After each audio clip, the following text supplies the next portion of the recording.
Case 32. Al-Watan versus American Airlines. We find ourselves here at the U.S. District Court. Facts, and they're kind of lengthy, so bear with. On August 28, 2007, plaintiffs of Iraqi descent were scheduled to take defendants' Flight 590 from San Diego to Chicago. Plaintiffs, employees of DTC, a security contractor, were returning together from a training session with the U.S. military. Prior to boarding the flight, a passenger on the flight, while still at the gate, spoke to one of the defendant's customer service managers, Anne Grove, and to the police to express her concern about 4 men, identified as Middle Eastern, who appeared to be acting suspiciously. Grove and the police officers spoke to the passenger, who complained that the men were speaking to each other in their native language. The police officers told the passenger that they had no reason to question or detain the men, as they had cleared security without incident and were not displaying any cause for intervention. Grove reported that everything appeared normal to her, and no other passengers complained. Plaintiffs boarded the plane without incident and took their seats. Plaintiffs were not assigned to sit together. Upon boarding, the passenger who complained at the gate decided that she did not want to take the flight and asked to deplane. She told the flight attendant that one of the men she complained about at the gate glared at her and her children, then went to the lavatory, and when he returned to his seat, he put a blanket over his head. The passenger and her children deplaned. Flight attendants Ann Salzman and Anthony Kotsonis also saw the man, plaintiff Al-Watan, go to the lavatory at the rear of the plane shortly before departure. All 3 flight attendants on board, Salzman, Kotsonis, and lead flight attendant Kenneth Koch, saw Al-Watan sitting in his seat with his head covered with a blanket.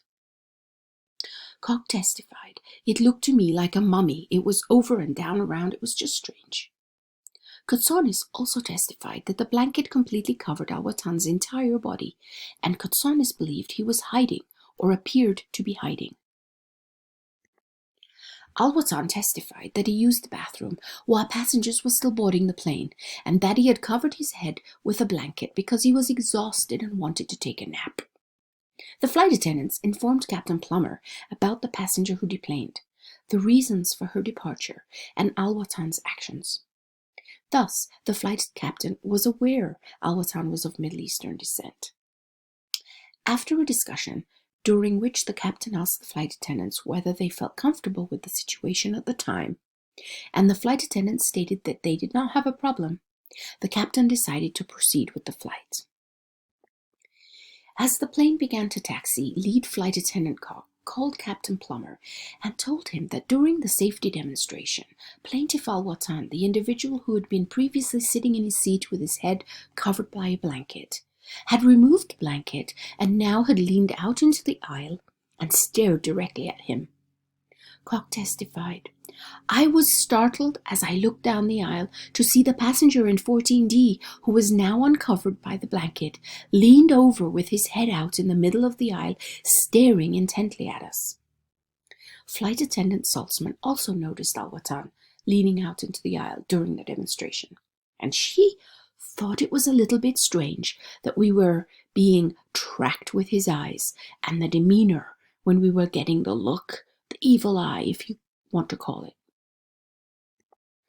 Flight attendant Koch called Captain Plummer a second time while the plane was taxiing and informed him that yet another man watched the flight attendant's safety demonstration in a way that disturbed the flight attendant. Flight attendant Anthony Kotsonis testified that during the demonstration he noted the passenger in seat 22F glaring at him in a manner that actually scared me. Kotsonis stated that the passenger appeared agitated, flushed, and was sweating. Kotsonis testified that the passenger glared at him, agitated, mean facial expression. The passenger in 22F was Mr. Wessa Altway, who is not a party in this case. Flight attendant Kotsonis, who had observed Altway directly and had also heard about Al-Watan's actions, stated that when the flight attendants talked on the plane about the staring passengers, it was like each of those Arabic passengers had their assigned attendant. As the plane approached the runway, Captain Plummer received yet another call, this time from flight attendant Saltzman. Saltzman told the captain that a passenger, Paul Koslick, who identified himself as a lieutenant in the U.S. Navy, told her that he was very concerned about the man sitting next to him because the man told him that he was traveling alone, while Koslick had seen the man with a group of other passengers, including Al-Watan, at the gate. Koslick testified that he noted that his seatmate came to the airport with 5 or 6 other men. The passenger to whom Koslick had spoken, the subject of his complaint, was plaintiff Talal Chola. Chola told the San Diego Harbor Police that after he boarded the plane, the passenger behind him, Koslick, asked about 50 questions about his work, where he lived, where he was going, who he was flying with. Chola also told the police that he felt uncomfortable answering the questions posed by the stranger and did not want to give out too much information because Chola is a contractor for the military. After the 3rd phone call, Captain Plummer decided to return the plane to the gate to sort everything out. Captain Plummer testified that he decided to return to the gate because of the information he received in the multiple calls from the flight attendants. This included the fact that plaintiff Al-Watan was Middle Eastern and appeared to be traveling with 3 other males. Captain Plummer was processing the previously noted phone call information in the context of his 20 years of experience as a pilot. Captain Plummer testified that he decided to return to the gate out of safety concerns. Once the plane returned to the gate, American Airlines Customer Service Manager Ann Grove called the police. Either the first officer or the pilot or both had asked her to call the police. As all the passengers exited the plane, the flight attendants pointed out the 6 plaintiffs and 1 other man of Arabic descent on the flight, and the men were called over and talked to by the police. There is no evidence that defendants' representatives or agents told the police to arrest the plaintiffs. The police officers questioned the men for up to 2 hours, after which they determined that no criminal activity had occurred and released the men. Officer Adauto's report noted that plaintiff Al-Watan had red watery eyes and had the odor of an alcoholic beverage on his breath. The flight did not depart that evening because of a San Diego imposed late-night curfew on flight activity. All passengers spent the night in San Diego. Flight attendant Saltzman testified that the flight crew was verbally accosted out at the front of the airport while we were waiting for our hotel pickup by man Al-Watan in 14D. Plaintiff Al-Watan was waiting in front of the airport for Fox News to show up for an interview. Flight 590 was rescheduled for the next morning. All the plaintiffs and the other passengers boarded the flight and flew to Chicago without incident. On November 14, 2008, defendant moved for summary judgment on the following grounds. Number 1. Under 49 U.S. Code 44902, it is immune from liability for the captain's decision to return the plane to the gate and remove plaintiffs for questioning unless the captain's decision was arbitrary or capricious, and plaintiffs cannot show that. Plaintiffs' state law claims are based on the captain's decision and therefore are foreclosed because the captain's decision was not arbitrary or capricious. And lastly, plaintiffs' state law claims are preempted by federal law. So what is the issue? Whether defendant discriminated against plaintiffs based on their race, color, or national origin. Prohibition on discrimination in air transportation and prohibition against discrimination or segregation in places of public accommodation. 2. Whether defendant violated their civil rights and denied them equal rights under the law based on their race, color, or national origin. And 3.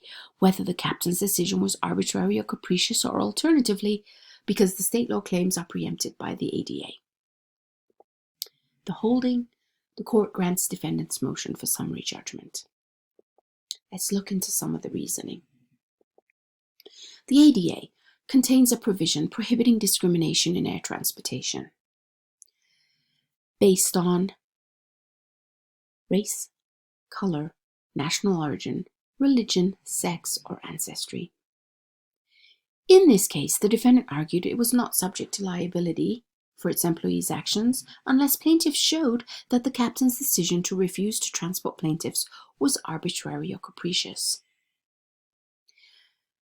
According to the law, subject to regulations of the Undersecretary, an air carrier intrastate air carrier or foreign air carrier may refuse to transport a passenger or property the carrier decides is or might be inimical to safety. The permissive refusal authorization has several distinct components. The statute says the air carrier may refuse to transport, thus vesting discretion over the decision in the air carrier. And that discretion is very broad. The carrier need not decide that the passenger or property is inimical to safety. The authorization extends to situations in which the carrier decides the passenger or property might be inimical to safety. The congressional authorization is granted to the air carrier to make the decision. The only limit contained in the statute on that discretion is that it be subject to regulations of the Undersecretary of Transportation for Security. The court concluded that information provided to Captain Plummer regarding the highly suspicious onboard conduct supported his decision to return to the terminal and to call the police to investigate. Plaintiff Al-Watan's placing a blanket over his head mummy-like prior to takeoff, leaning out into the aisle, staring menacingly at flight attendants, and other actions discussed above, is cause for concern. Captain Plummer's decision was not arbitrary and capricious. Certainly the suspicious conduct at issue was not, as plaintiff's counsel characterized it at oral argument, innocent or completely silly. There is no evidence that supports plaintiff's claim of discrimination by Captain Plummer. There is no evidence that Captain Plummer's action was race-based. The fact that the individuals who engaged in the suspicious conduct were of Middle Eastern or Iraqi descent does not support the conclusion that the decision to return to the gate was race-based rather than fact-based. The three passengers of concern, based on their suspicious conduct, were Plaintiff Al-Watan, seat 14B, non-party Al-Watan, seat 22F, and Chola, the person seated next to Lieutenant Kozlik in 31B. The six plaintiffs were traveling together. The police questioning, which occurred as a result of the justified suspicions of Captain Plummer, was tied to the question of whether to refuse passage to these men. Thus, the applicable standard to be applied in this case against defendant is whether Captain Plummer's conduct was arbitrary and capricious. What the captain and the defendant airline did was seek more information about the plaintiffs, some of whom had engaged in highly suspicious activity. Nevertheless, given that defendant American Airlines did remove the plaintiffs and all the other passengers from the plane, the analysis of defendant's conduct comes under 49 U.S. Code 44902. Whether it properly exercised its discretion to remove a passenger based on the facts and circumstances known to the decision maker at the time he or she made the decision. The decision is not to be tested by other facts later disclosed in hindsight. The court further concludes the plaintiff's state claims, false imprisonment, intentional infliction of emotional distress, and negligence must be dismissed because they are preempted by federal law. The court concludes that all the state claims arose from Captain Plummer's decision to return to the gate, deboard all the passengers, and request police to question the plaintiffs, who were traveling together, due to the suspicious activity of some of the plaintiffs. The court finds that the same safety concerns that justified Captain Plummer's return to the gate are the same concerns that caused him to request assistance of police to talk to the plaintiffs. Captain Plummer's decision to return to the gate, based on the information he received provided to him by the crew, to seek more information about the suspicious situation, was not arbitrary and capricious and not discriminatory. Lastly, let's discuss why the plaintiff's claim failed under Section 1983. Title 42 U.S. Code 1983 only provides a remedy against persons acting under color of state law. Plaintiffs have not presented any evidence or argument that defendant's refusal to transport them is attributable to a state actor.